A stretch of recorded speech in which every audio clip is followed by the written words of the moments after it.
Hello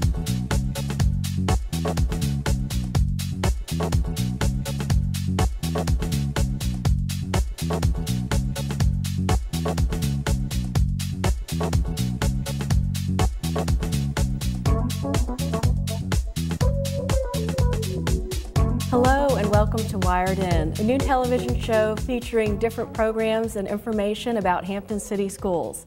I'm Diana Gulotta, Executive Director for Public Relations and Marketing for the School Division.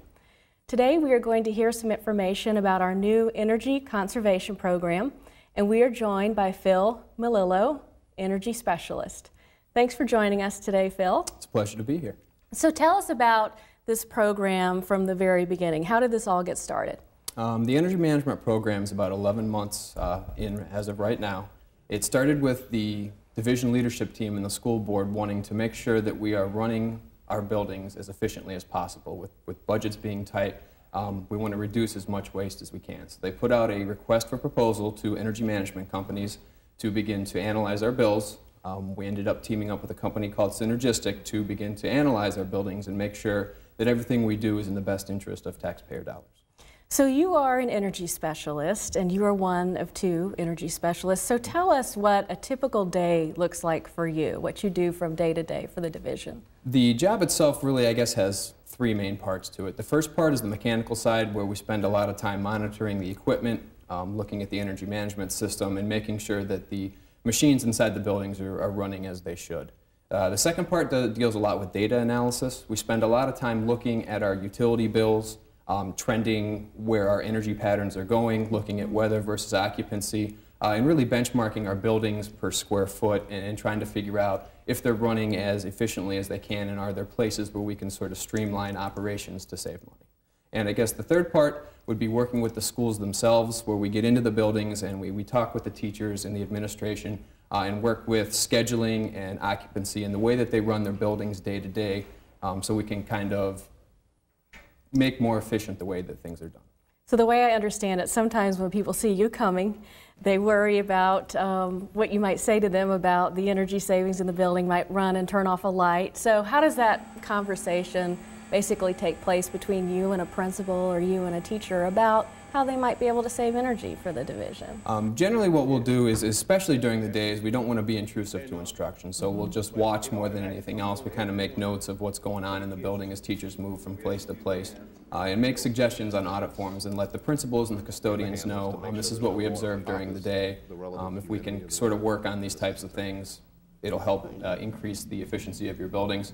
At the beginning of the year, and actually several times throughout the year, John and I will go to faculty meetings and talk with teachers and say, here is the basic understanding or the basic rules for the energy management program. The biggest things teachers can do is the same stuff you do at home, which is keep the doors closed whenever the heat or the AC is on, and whenever you leave a room, turn the lights off. Other than that, we haven't changed much in our school day operations.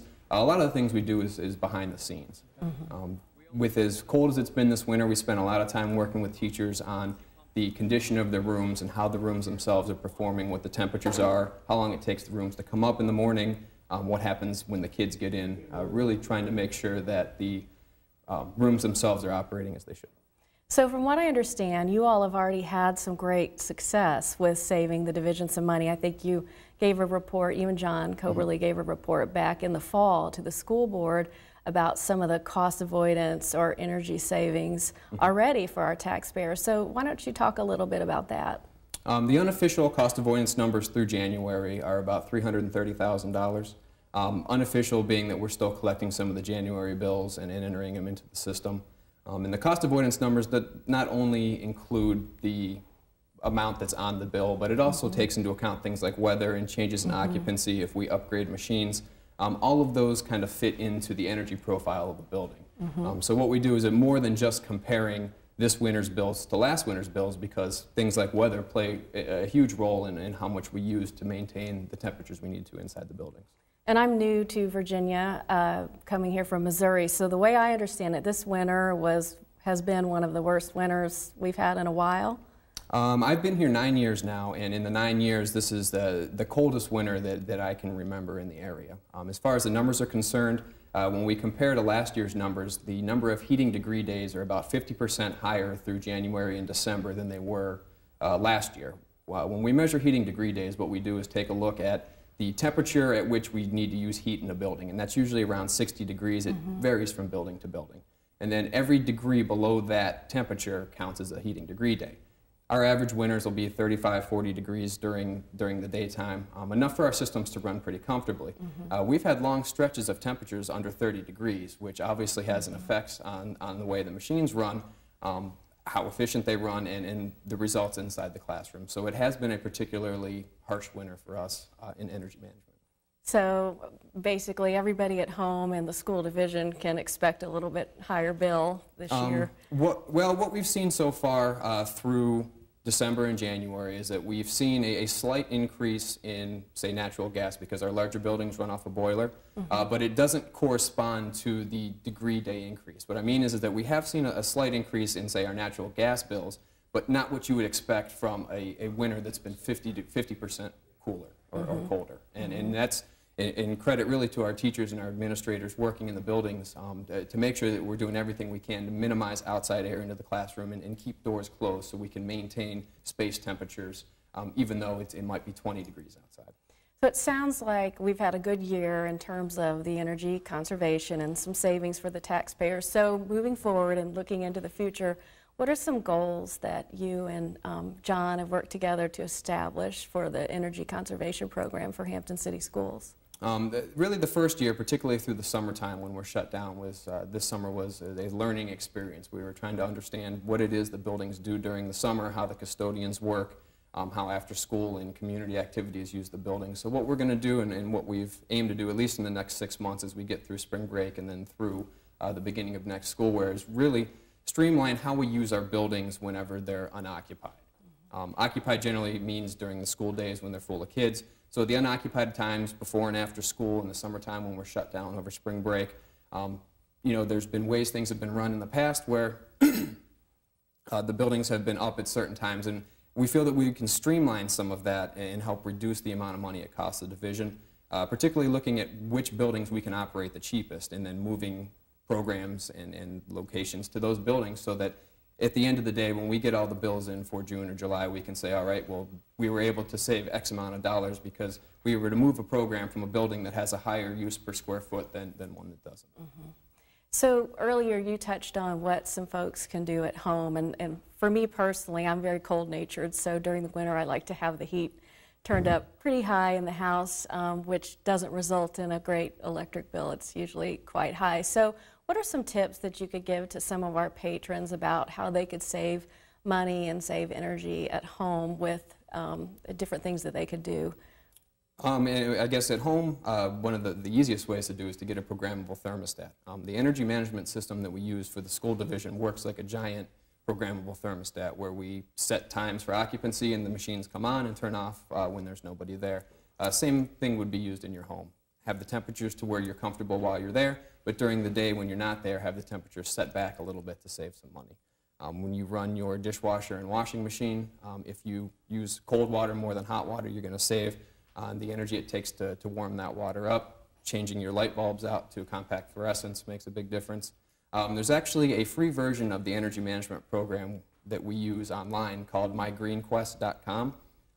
People can go to that website, they can log in, and they can actually track their utility bills and do a lot of the same things we do for the school system, where you can analyze your usage from year to year and incorporate weather data and see how, if you changed out, maybe you got a brand new heat pump, or maybe somebody moved in with you, and you can actually track the changes in those and see how the impact that it has on your bills. So that'd be interesting to look at.